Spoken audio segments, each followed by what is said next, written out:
नूरपुर नाम के गांव में पूजा नाम की एक लड़की अपने भाई और भाभी के साथ रहती थी। उसकी भाभी उसके साथ बहुत बुरा बर्ताव करती थी और उस पर बहुत जुल्म करती थी। पूजा उस वक्त अपने कमरे में सो रही थी जब उसकी भाभी गुस्से से उसके पास आई। अरे मनहूस, अभी तक सो रही है तू? कितनी बार कहा है सुबह जल्दी उठ जाया कर। तेरे भैया को काम पर जाना होता है और छोटे बच्चों को स्कूल जाना होता है, मगर एक तू है कि किसी बात का तुझ पर असर नहीं होता। पूजा अपनी भाभी की बात सुनकर बुरी तरह हड़बड़ाकर उठ बैठी और डरते हुए अपनी भाभी से बोली, भाभी, मैं सिर दर्द की वजह से पूरी रात सो नहीं सकी थी। अभी बस थोड़ी सी मेरी आंख लगी थी, मैं उठने ही वाली थी। उसकी बात सुनकर गीता को तो और भी ज्यादा गुस्सा आ गया।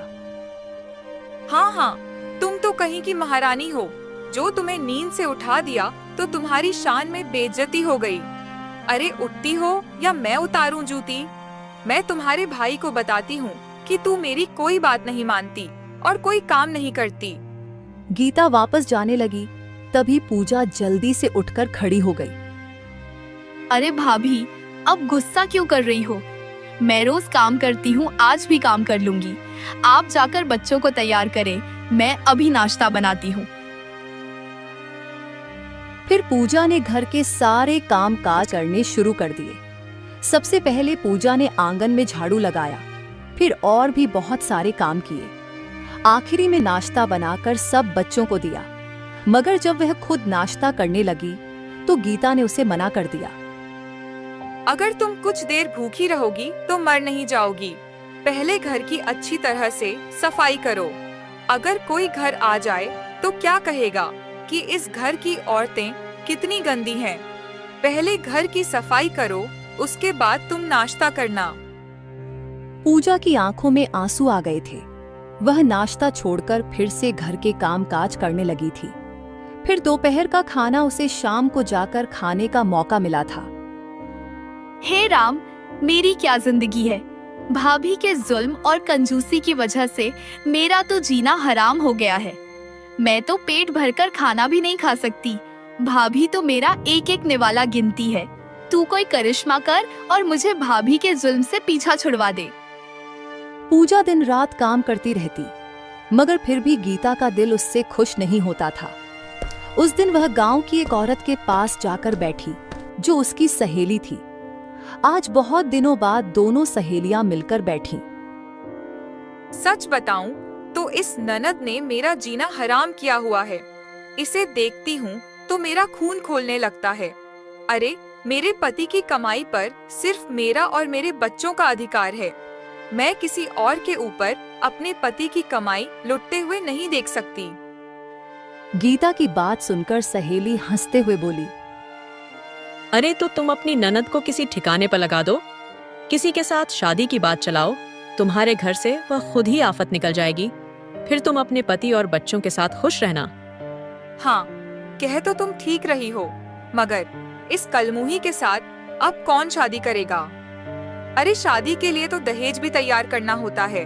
हमारे पास तो फूटी कौड़ी भी नहीं है जो इस कलमुही को दहेज देंगे। गीता, मैं एक बात कहूँ, अगर तुम बुरा न मानो तो? हाँ, कहो। इसमें बुरा मानने वाली कौन सी बात है? मैं तो कहती हूँ कि कोई ऐसा वक्त आए कि मेरी इससे जान छूट जाए। अगर तुम्हारी नजर में कोई रिश्ता है तो तुम बताना। मेरा एक दूर का रिश्तेदार है। वह नशा करता है और कमाता भी इतना खास नहीं है, मगर वह शादी करने के लिए मरा जा रहा है। अगर पूजा का रिश्ता उसे दे दिया जाए तो वह दहेज लिए बगैर पूजा के साथ शादी करने पर तैयार हो जाएगा। ये सुनकर गीता बहुत ही ज्यादा खुश हो गई। अरे, अब तुमने की ना काम की बात। मैं आज ही अपने पति से बात करती हूँ और उन्हें उस लड़के मोहन के बारे में सब कुछ बताती हूँ। तुम अपने पति को अगर उसके नशा करने के बारे में बताओगी तो वह कभी भी नहीं मानेगा। अरे, मैं इतनी पागल थोड़ी हूँ। मैं अपने पति से यह बात छुपा लूंगी। मुझे बस इस कलमुही को घर से निकालना है और अपने पति और बच्चों के साथ सुख की जिंदगी गुजारनी है। गीता अपनी सहेली से इतना कहकर अपने घर आ जाती है। पूजा के घर आने से पहले ही वह अपने पति आकाश को सारी बात समझा देती है और इस रिश्ते के लिए पति को तैयार भी कर लेती है। देखो गीता, जब तक मैं इस लड़के से मिल न लूं और उसके चाल चलन को न जान लूं, तब तक मैं पूजा की शादी कैसे कर सकता हूं? अरे वह मेरी बहन है, मुझ पर बोझ नहीं है जो मैं उसे ऐसे ही किसी के हवाले कर दूं। अच्छा, और मैं जो इतने सालों से आपके साथ इस घर में रह रही हूँ, आपके लिए इतनी कुर्बानियाँ दे रही हूँ, आपके थोड़े पैसों में भी गुजारा कर रही हूँ, आपको लगता है कि मैं आपके साथ ईमानदार नहीं हूँ? क्या मैं आपकी बहन के साथ किसी ऐसे वैसे की शादी करवा दूंगी? अरे गीता, तुम नाराज मत हो, मेरा यह मतलब नहीं था। चलो ठीक है, तुम कल ही मोहन और उसके परिवार वालों को बुला लो, मैं उनसे मिलकर फिर कोई फैसला करूंगा। गीता तो इसी इंतजार में ही थी। अगले ही दिन उसने अपनी सहेली कल्पना से कहकर मोहन और उसके परिवार वालों को बुला लिया। आकाश को वे लोग इतने अच्छे नहीं लगे थे, मगर गीता की वजह से वह खामोश हो गया और उन्हें रिश्ता दे दिया। तभी मोहन की मां सीता ने कहा, भाई साहब, मैं सीधी बात करती हूँ, चाहे अगले को अच्छी लगे या बुरी लगे। साफ बात तो ये है कि आपके घर के हालात देखकर हमें अंदाजा हो गया है कि आप अपनी बेटी को दहेज नहीं दे सकते और हमें दहेज का लालच भी नहीं है। हमें बस लड़की 2 कपड़ों में चाहिए और इसी शनिवार को हम पूजा को ब्याह कर अपने घर ले जाना चाहते हैं। आकाश इतनी जल्दी शादी के बारे में सुनकर घबरा गया था, मगर गीता जल्दी से बोल पड़ी, हाँ हाँ क्यों नहीं, पूजा आपकी आज से बहू है, आप जब चाहें अपनी बहू को लेकर जा सकते हैं। जब पूजा को पता चला कि उसकी शादी तय हो गई है, तो वह जोर जोर से रोने लगी। हे राम, मुझे अपनी भाभी से अच्छाई की बिल्कुल भी उम्मीद नहीं है। मैं जानती हूँ कि वह मुझसे जान छुड़ाना चाहती हैं। वह मुझे किसी भी गड्ढे में फेंक देंगी। हे राम, तू मेरी मदद कर और मेरे लिए कोई रास्ता निकाल। इधर पूजा अकेली बैठी बैठी अपने आप से कुछ कह रही थी। तभी उधर आकाश अपनी पत्नी गीता से कहता है, ये कुछ पैसे हैं, तुम पूजा को दे देना ताकि वह अपनी पसंद से कुछ ले ले। हाँ हाँ क्यों नहीं, मैं जरूर पूजा को ये पैसे दूंगी और कल उसे अपने साथ बाजार भी लेकर जाऊंगी। मगर पूजा को पैसे देने के बजाय गीता ने सभी पैसे अपने पास रख लिए थे। पूजा के लिए वह एक सस्ता सा जोड़ा लेकर आ गई और अपने मन ही मन सोचने लगी, इस पूजा की इतनी औकात कहाँ कि वह महंगा जोड़ा पहने और मेरे पति की कमाई बर्बाद करे। अब वह जाए उस नशेड़ी के घर, वहीं दुखों में घुट घुट कर जीती रहेगी और मैं यहाँ ऐश करूंगी। कुछ दिनों के बाद पूजा की शादी मोहन के साथ हो गई थी। मोहन का बर्ताव उसके साथ बहुत खराब था। शादी के पहले दिन ही उसने पूजा को बुरी तरह से मारना शुरू कर दिया था।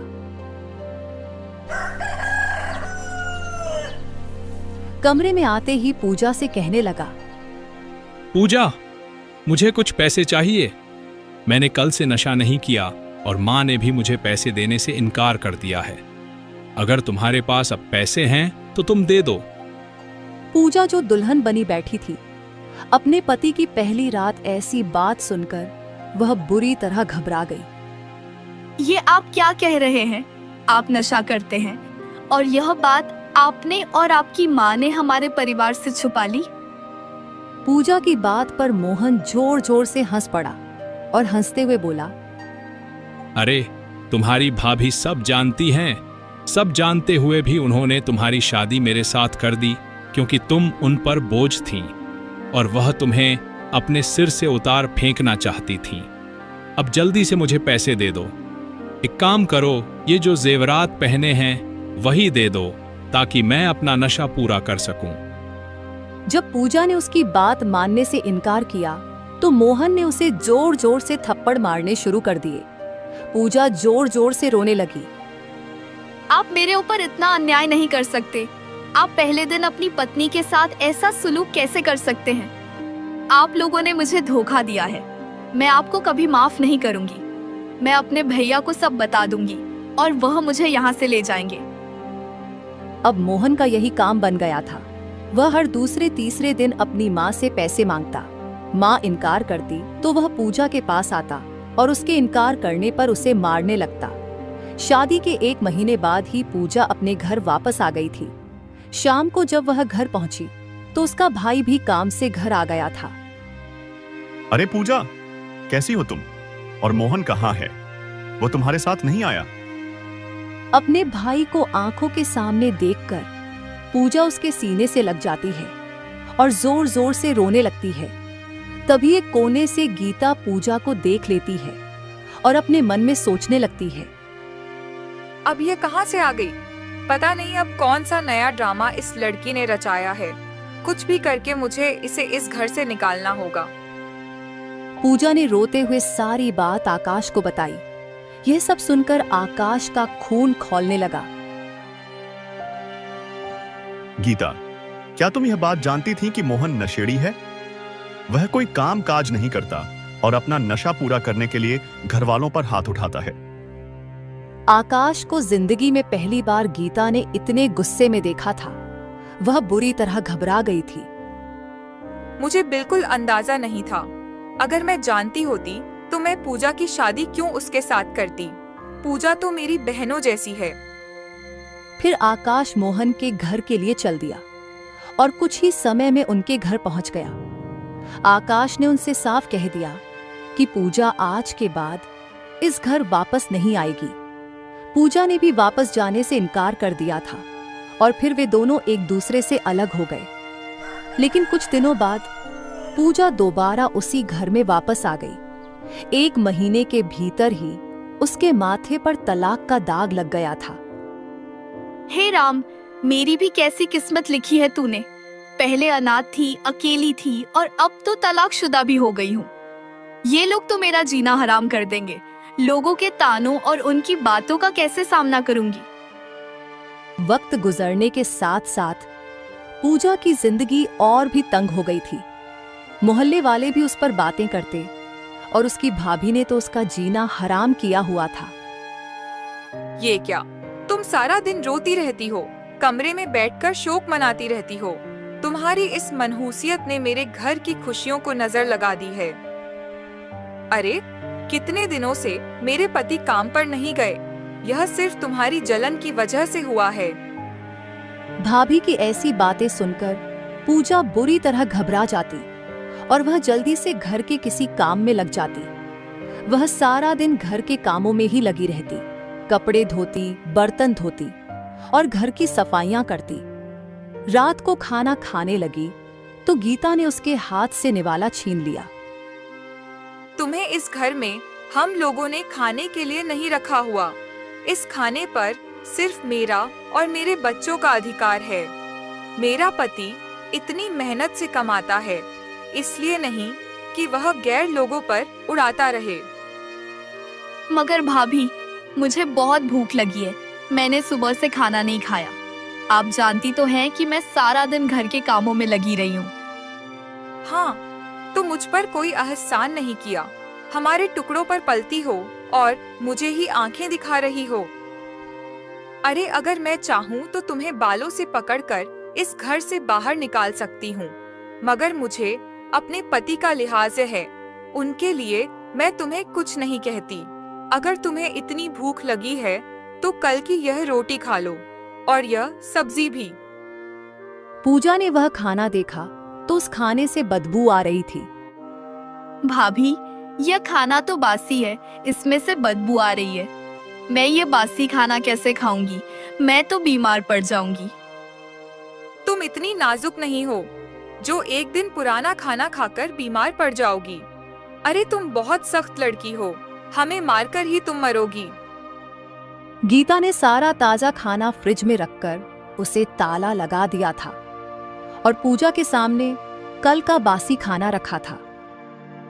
अब मुझे यह कल का बासी खाना खाना पड़ेगा। ये दिन भी आने थे मेरी किस्मत में। क्या करूं? क्या भाई से बात करूं? नहीं नहीं, अगर भाई को कुछ बोला तो वह भाभी से पूछेंगे और भाभी फिर मुझ पर जिंदगी तंग कर देगी।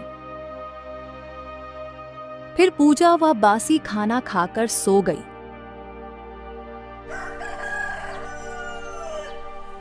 मगर अगले दिन उसे उल्टियां लग रही थीं। बासी खाने ने अपना काम कर दिया। मेरी तबीयत खराब हो गई है। अब इस खराब तबीयत के साथ मैं कैसे काम करूंगी? पूरा दिन पूजा को चक्कर आते रहे, मगर गीता को एक बार भी उस पर तरस नहीं आया। उसने पूरा दिन पूजा को खाना नहीं दिया था। शाम को आकाश घर आया तो बहुत खामोश था। मुझे नौकरी मिल गई है, मगर मुझे शहर में ही रहना होगा। मेरे बगैर तुम लोग कैसे रहोगे? मुझे तुम लोगों की बहुत ही ज्यादा चिंता हो रही है। आकाश की बात सुनकर गीता बहुत खुश हो गई। भगवान का लाख लाख शुक्र है कि आपको नौकरी मिल गई है। आप नहीं जानते कि मुझे कितनी चिंता हो रही थी। बच्चों के स्कूल की फीस देनी थी, घर का राशन भी खत्म हो गया था और भी बहुत सारे खर्चे थे। ऊपर से आपकी बहन की जिम्मेदारी भी हम लोगों पर है। उसके नखरे दिन ब दिन बढ़ते जा रहे हैं। जब तक आपकी अच्छी नौकरी नहीं होगी तब तक यह सब कैसे होगा? अब अगर आपको नौकरी करने के लिए शहर में रहना पड़ेगा तो यह कड़वा घूंट हमें पीना ही पड़ेगा। आकाश ने सर उठाकर पूजा की तरफ देखा तो वह अपना सर झुकाए खड़ी थी। पूजा, इन दिनों मेरी नौकरी नहीं थी तो तुम्हें ख्याल रखना चाहिए था। जानती हो कि घर में पैसों की कितनी तंगी है। तुमने अपनी भाभी को बिना वजह परेशान किया। अरे, इसमें इसका क्या कसूर? अगर हम इसे कुछ कहेंगे तो यह मोहल्ले में जाकर हमारे खिलाफ बातें करेगी कि हम इसका ख्याल नहीं रखते और इसकी कोई इच्छा पूरी नहीं करते। आप नहीं जानते कि मुझे कैसी कैसी बातें सुनने को मिलती हैं। इसलिए आप इसे छोड़ें और मुझे बताएं कल आपके लिए कौन कौन से कपड़े रखूं। गीता ने आकाश को बातों में लगाकर अपनी तरफ कर लिया। वह नहीं चाहती थी कि पूजा आकाश को कुछ भी कहे। वह आकाश से झूठ बोलकर पूजा के नाम पर बहुत सारे पैसे ले लिया करती थी और ये पैसे कभी अपने कपड़ों पर तो कभी खाने पीने पर खर्च कर दिया करती थी। एक दिन पूजा अपने मन में सोचती है, अब अगर भाई को सच बताया तो भाभी मुझे फिर से घर से निकाल देगी। मुझे खामोश ही रहना होगा। इसके अलावा मेरे पास कोई रास्ता भी नहीं है। अब आकाश भी शहर चला गया था।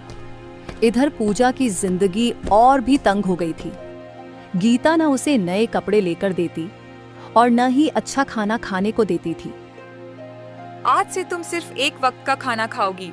हमारे पास इतनी गुंजाइश नहीं है कि तुम्हें नाश्ता भी दें, दोपहर का खाना भी दें और रात का भी। बस कल से तुम्हारा हर वक्त का खाना पीना बंद। पूजा ने हैरान नजरों से अपनी भाभी की तरफ देखा और कहा, भाभी, आप जानती हैं कि घर के सारे काम मुझे करने होते हैं। घर की सफाइयाँ, कपड़े धोने और इतना काम करके मैं थक जाती हूँ। मुझे भूख भी ज्यादा लगती है। अगर मैं पेट भरकर खाना नहीं खाऊंगी तो मैं काम भी नहीं कर सकूंगी। अच्छा, तो तुम मुझे धमका रही हो कि अगर मैं तुम्हें वक्त पर खाना नहीं दूंगी तो तुम मेरा कोई काम नहीं करोगी। अच्छा, तो ऐसा करके भी देख लो। मैं देखती हूँ कि तुम कैसे इनकार करती हो। अब पूजा भूखी रह रहकर और काम करते करते बीमार पड़ गई, मगर गीता को उस पर जरा भी तरस नहीं आया। एक दिन पूजा को बहुत तेज बुखार आ गया, इसलिए वह जाकर बिस्तर पर बैठ गई। तभी उसकी भाभी गीता उसके पास आ गई और कहने लगी, तुम क्या बिस्तर पकड़कर बैठ गई हो? घर में इतने काम पड़े हैं, वह काम कौन करेगा? जल्दी से बाहर निकलो, अब मैं तुम्हारा कोई बहाना ना सुनूं। फिर पूजा गिरते पड़ते कमरे से बाहर निकलती, जैसे तैसे काम करती और साथ साथ रोती भी जाती। काश मैं भाई को सच बता सकती कि उनकी गैर मौजूदगी में मेरे साथ यहाँ पर क्या बर्ताव होता है। अगर भाई को बता भी दिया तो शायद तब भी वो मेरी बात पर विश्वास नहीं करेंगे। उनकी आंखों पर तो उनकी पत्नी ने पट्टी बांध रखी है। अगर उन्हें सच जानना होता तो सब कुछ अब तक जान चुके होते।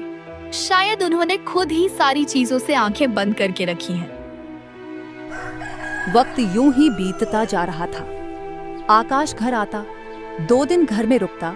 उसके सामने तो पूजा 3 वक्त पेट भरकर खाना खाती, मगर उसके जाते ही फिर से उसकी जिंदगी तंग हो जाती। एक दिन गीता की पड़ोसन उसके पास आई। अरे गीता बहन, कब तक अपनी ननद को यूं घर में बिठाकर रखोगी? अरे इसकी दोबारा शादी की कोशिश करो और इसे अपने घर का कर दो। अरे मेरा बस चले तो इसे आज ही चलता कर दूं। पहले भी इस कलमुही की शादी की थी, मगर 1 महीने के बाद ही तलाक लेकर हमारे सिर पर आकर बैठ गई। अब इस तलाकशुदा और अनाथ लड़की को कौन ब्याह कर ले जाएगा? कह तो तुम ठीक ही रही हो। अब तो बहुत ही मुश्किल है कि इसकी शादी हो। अब तो यह हमेशा तुम्हारे सीने पर ही मंडराती रहेगी। पड़ोसन तो वहां से चली गई, मगर गीता सिर पकड़कर रह गई। मैं ऐसा क्या करूं कि इससे मेरी जान छूट जाए और यह हमारे घर से निकल जाए? इसकी शादी अब मुश्किल है। अब मुझे कुछ और ही करना होगा। एक दिन आकाश छुट्टी लेकर घर आया तो उस दिन गीता के जहन में एक साजिश तैयार हो गई। एक काम करती हूँ, इस कलमुही को इस घर से निकालने के लिए मुझे यह काम करना ही पड़ेगा। अपने पति को इसके खिलाफ करना ही पड़ेगा, वरना हमेशा यह मेरे सर पर ही बैठी रहेगी। उस दिन जब आकाश अपने कमरे में था, दोनों बच्चे भी अपने कमरे में खाना खाने के बाद सो गए थे।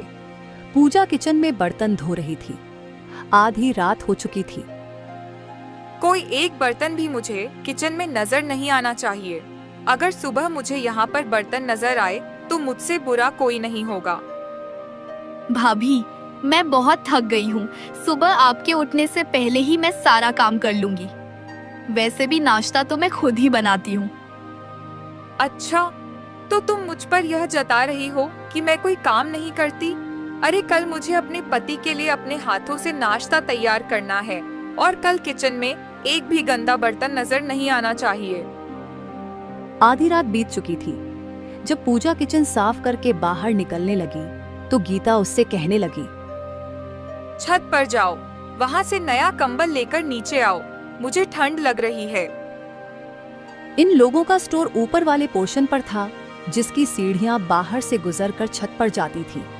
पूजा को बहुत नींद आ रही थी, मगर गीता की बात माने बगैर कोई रास्ता भी नहीं था। जब पूजा कंबल लेकर छत से उतरकर अपने कमरे में दाखिल हो रही थी, तब उसे अपने घर से चिल्लाने की आवाजें सुनाई दी।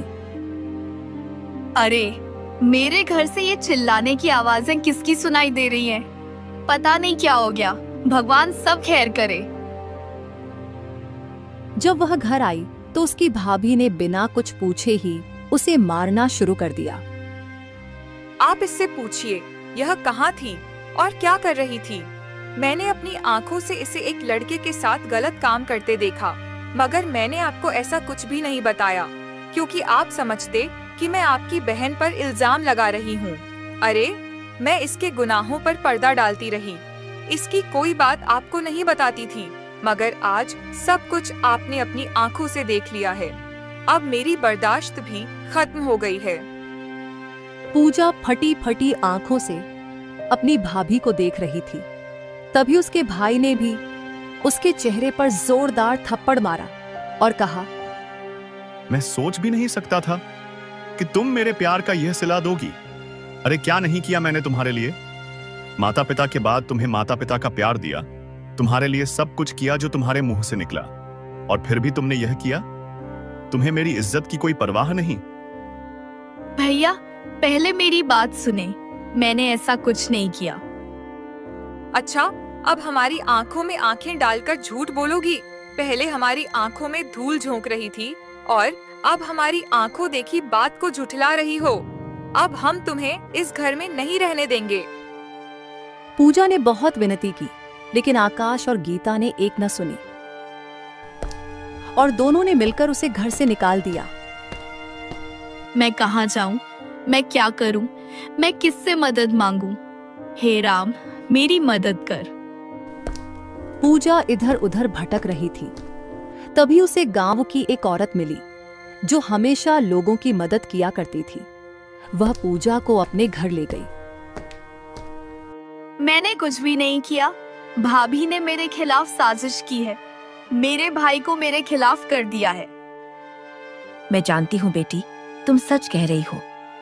तुम्हारी भाभी बहुत ही चालाक मक्कार औरत है। वह कभी भी तुम्हें दोबारा घर में घुसने नहीं देगी। मेरी मानो तो यहाँ से बहुत दूर चली जाओ। मगर मैं कहाँ जाऊंगी? मैं क्या करूंगी? मुझे तो बाहर कोई नहीं जानता है और वहाँ तो मेरी कोई मदद भी नहीं करेगा। मैं तुम्हें कुछ पैसे दे देती हूँ, ये पैसे रख लो। शहर चली जाओ, वहां जाकर कोई काम कर लेना, अपनी जिंदगी शुरू कर लेना। यहाँ रही तो यह औरत तुम्हें मार देगी। पूजा ने वह रात उस औरत के घर में गुजारी और फिर अगले दिन उस औरत से पैसे लेकर वह शहर की तरफ चल पड़ी। घर से निकाले जाने के बाद पूजा की रूह जख्मों से चूर थी। वह कई घंटे रेलवे स्टेशन के बेंच पर बैठी रही। रात के साये गहरे हो रहे थे और शहर की अजनबी रोशनियां उसे डरा रही थीं। वह एक ऐसी ट्रेन में सवार हो गई जो उसे एक बड़े शहर के रेलवे स्टेशन पर ले आई।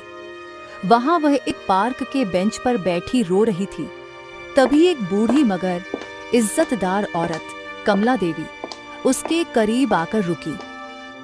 बेटा, इतनी रात को यहाँ अकेली क्यों बैठी हो?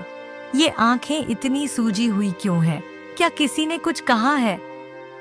माँ जी, मैं कहीं की नहीं रही। मेरा अपना घर मुझ पर पराया हो गया। जिस भाई को मैंने देवता माना था, उसने मुझे धक्के देकर निकाल दिया। अरे बेटी, इतना जुल्म पर क्यों बेटी? आखिर हुआ क्या था? मेरी भाभी ने मुझ पर झूठा इल्जाम लगाया। उन्होंने कहा कि मेरा किरदार ठीक नहीं है। भैया ने उनकी बात का यकीन कर लिया और मेरा सर मुंडवाने की धमकी देकर मुझे घर से निकाल दिया। अब मेरे पास न सर छुपाने को जगह है और न पेट भरने को रोटी। बेटी, मेरा नाम कमला देवी है। मैं इस शहर में अकेली रहती हूँ। मेरे पति की बरसों पहले मौत हो गई थी और मेरी कोई औलाद नहीं है। अगर तुम मुझ पर भरोसा करो तो मेरे छोटे से घर में तुम्हारे लिए जगह है। मैं तुम्हें अपनी बेटी बनाकर रखूंगी। लेकिन माँ जी, आप मुझे जानती तक नहीं। क्या आपको डर नहीं लगता कि मैं कोई चोर या बुरी लड़की हो सकती हूँ? बेटी, उम्र गुजार दी है इंसानों को पहचानने में।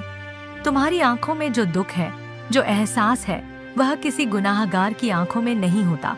चलो, मेरे साथ चलो। आज से तुम अकेली नहीं हो। और हाँ, मैं तुम्हारी माँ हूँ, तो मुझे अपनी माँ समझना और मुझे हमेशा माँ कहना।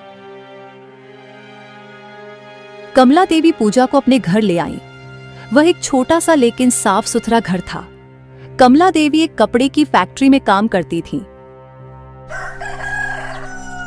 कुछ दिन गुजरे तो एक दिन पूजा ने काम करने की जिद की। माँ जी, आप रोज सुबह इतनी दूर फैक्ट्री जाती हैं, मुझे बहुत बुरा लगता है। मैं घर में बैठकर आपके टुकड़ों पर नहीं पलना चाहती। क्या मैं भी आपके साथ काम नहीं कर सकती? अरे बेटी, तुम अभी थकी हुई हो, थोड़ा आराम करो। फैक्ट्री का काम बहुत सख्त होता है। वहाँ सेठ बहुत कड़क मिजाज है और मशीनें सारा दिन शोर करती हैं। माँ जी, मैंने गांव में खेतों में काम किया है। भाभी के घर का सारा बोझ उठाया है। मैं मेहनत से नहीं डरती। मुझे बस इज्जत की रोटी चाहिए। प्लीज मुझे अपने साथ ले चले। ठीक है, अगर तुम्हारी यही जिद है तो कल मेरे साथ चलना। वहाँ सिलाई और कढ़ाई का काम होता है। मैं सेठ साहब से कहूंगी कि मेरी बेटी बहुत हुनरमंद है। पूजा ने फैक्ट्री में काम शुरू कर दिया। उसकी उंगलियां मशीन पर जादू करती थीं। बहुत जल्द वह फैक्ट्री की सबसे तेज काम करने वाली वर्कर बन गई। कमला देवी, यह लड़की तो कमाल है। जो काम दूसरे 3 दिन में करते हैं, यह 1 दिन में ही पूरा कर लेती है। इसकी तनख्वाह आज से डबल कर रहा हूँ। शुक्रिया सेठ साहब, यह बहुत नसीब वाली लड़की है जो आपको इसका काम पसंद आ गया। यह सब माँ जी की दुआएं और मेहनत का ही फल है। सेठ साहब, यह सारा काम इन्होंने ही मुझे सिखाया है। और माँ जी, आज मुझे पहली बार लग रहा है कि मैं भी कुछ कर सकती हूँ। मैं अपनी पहली तनख्वाह से आपके लिए एक रेशमी साड़ी लूंगी। नहीं बेटी, ये पैसे जमा करो। वक्त का कुछ पता नहीं होता। देखो तुम्हारे भाई और भाभी ने जो किया, भगवान उन्हें हिदायत दे, लेकिन तुम अब खुद आत्मनिर्भर हो रही हो। धीरे धीरे 1 साल बीत गया। पूजा अब एक भरोसेमंद लड़की बन चुकी थी। एक शाम जब वह घर आई तो टीवी पर खबरें चल रही थीं। उत्तरी इलाकों में भारी बारिश के बाद नूरपुर गांव में सैलाब ने भयंकर तबाही मचा दी है। पूरा गांव पानी की चपेट में आ चुका है। लोग खाने पीने की चीजों और दवाइयों के लिए तड़प रहे हैं। माँ जी, यह नूरपुर तो मेरा गांव है। मेरे भैया और मेरे भतीजे, वे लोग तो बिल्कुल नदी के किनारे रहते हैं। बेटी, सब्र करो, भगवान सब ठीक करेगा। नहीं माँ जी, मुझे जाना होगा। मेरे भैया ने मुझे निकाला था, लेकिन मैं उनकी बहन हूँ। मैंने इतने पैसे जमा किए हैं, मैं उनसे राशन, दवाइयाँ और कपड़े खरीद कर वहाँ जाऊंगी। लेकिन पूजा, वहाँ पानी बहुत ज्यादा है, रास्ता बंद है। तुम अकेली कैसे जाओगी? माँ जी, मैं फैक्ट्री के सेठ से कहूंगी कि वे अपना ट्रक मुझे दे दें। मैं खुद सामान लेकर जाऊंगी। मैं उन लोगों को इस तरह मरते हुए नहीं देख सकती। पूजा ने हिम्मत नहीं हारी। वह ट्रक भरकर राशन और जरूरी सामान लेकर अपने गांव पहुंची। वहां का मंजर दिल दहला देने वाला था। मकान गिर चुके थे और लोग स्कूल की छतों पर ठहरे हुए थे। भाई, जरा इस बड़े स्कूल की छत की तरफ ले चलो, वहाँ बहुत से लोग नजर आ रहे हैं। फिर पूजा ट्रक को थोड़ा और आगे बढ़ाती है और छत के करीब पहुंच जाती है। पूजा ने दूर से अपने भाई आकाश को देखा। वह बहुत कमजोर हो गया था और उसके पास बैठी गीता भूख से बिलख रही थी। भैया, भैया, मैं पूजा हूँ। मैं आप लोगों की मदद करने के लिए आ गई हूँ। पूजा, क्या यह सच है या मैं कोई ख्वाब देख रहा हूँ? पूजा, तुम इस हाल में, तुम इतना बड़ा ट्रक और सामान लेकर आई हो? हाँ भाभी, मैं आपके लिए खाना, पानी और कपड़े लाई हूँ। बच्चों को दे पहले। पूजा, हमें माफ कर दे बहन। हमने तुझे बेसहारा छोड़ा और आज तू हमारी जान बचाने आई है। मैं कितना बड़ा गुनाहगार हूँ। भैया, अब ये बातें करने का वक्त नहीं है। पानी बढ़ रहा है। आप लोग सामान लें और ट्रक में बैठें। मैं आप सबको शहर लेकर चलूंगी। पूजा अपने भाई, भाभी और बच्चों को शहर ले आई। कमला देवी ने खुले दिल से उनका स्वागत किया और उन्हें अपने घर में जगह दी। गीता पूजा की इज्जत और उसकी तरक्की देखकर अंदर ही अंदर जल रही थी, लेकिन पूजा की नेकी ने उसे तोड़कर रख दिया था। मैंने इस लड़की के साथ क्या नहीं किया। इसे भूखा रखा, इसे मारा, इस पर झूठा इल्जाम लगाया और आज यह मेरे बच्चों को दूध पिला रही है और मुझे अपना बिस्तर दे रही है। मैं कितनी गिर गई हूँ। एक रात जब आकाश आंगन में अकेला बैठा था, गीता उसके पास आई और उसके पैरों में गिर गई। आकाश, मुझे मार लें, मुझे खत्म कर दें, लेकिन मैं अब यह बोझ और नहीं उठा सकती। क्या हुआ गीता, तुम क्यों रो रही हो? वह रात जब आपने पूजा को घर से निकाला था, वह रात मेरी जिंदगी का सबसे बड़ा झूठ था। क्या मतलब? साफ साफ कहो। पूजा किसी लड़के से मिलने नहीं गई थी। मैंने खुद उसे छत पर कंबल लेने भेजा था और खुद ही शोर मचा दिया कि मैंने उसे किसी गैर मर्द के साथ देखा है। मैं उसे घर से निकालना चाहती थी क्योंकि मुझे वह बोझ लगती थी। वह बेकसूर थी आकाश, बिल्कुल बेकसूर। तुमने क्या किया? तुमने मेरी मासूम बहन की जिंदगी बर्बाद कर दी। तुमने मुझसे इतना बड़ा गुनाह करवाया। फिर आकाश पूजा के कमरे की तरफ भागकर जाता है और कहने लगता है, पूजा, मुझे मार दे बहन। मैं तेरे सामने सर उठाने के काबिल नहीं रहा। गीता ने सब सच बता दिया है। मैंने तुझ पर हाथ उठाया, तुझे बदकिरदार कहा। मुझे जहर दे दे पूजा।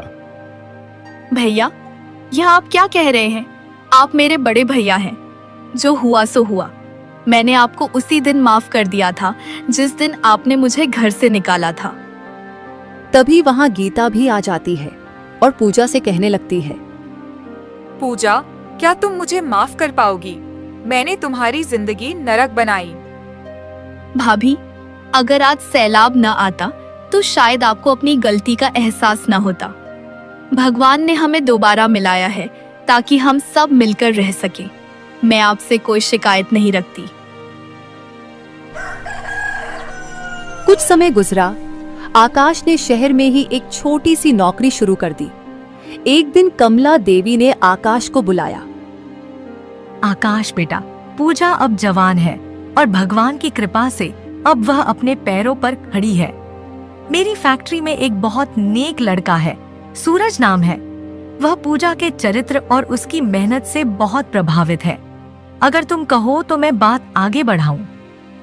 माँ जी, आपने इसे उस वक्त सहारा दिया जब इसके अपने भाई ने इसे छोड़ दिया था। आप जो फैसला करेंगी वह हमारे लिए हुक्म होगा। अगले दिन बूढ़ी माँ ने सूरज और उसके माता पिता को अपने घर बुलाया। सबके बैठ जाने के बाद सूरज ने पूजा की ओर देखा और धीरे से उससे कहा, पूजा, मैं जानता हूं तुम्हारे अतीत में क्या हुआ, लेकिन मैं तुम्हारे आज और तुम्हारे आने वाले कल से मोहब्बत करता हूं। क्या तुम मुझे अपनी जिंदगी का हिस्सा बनाओगी? सूरज जी, मैंने जिंदगी से बहुत कुछ सीखा है।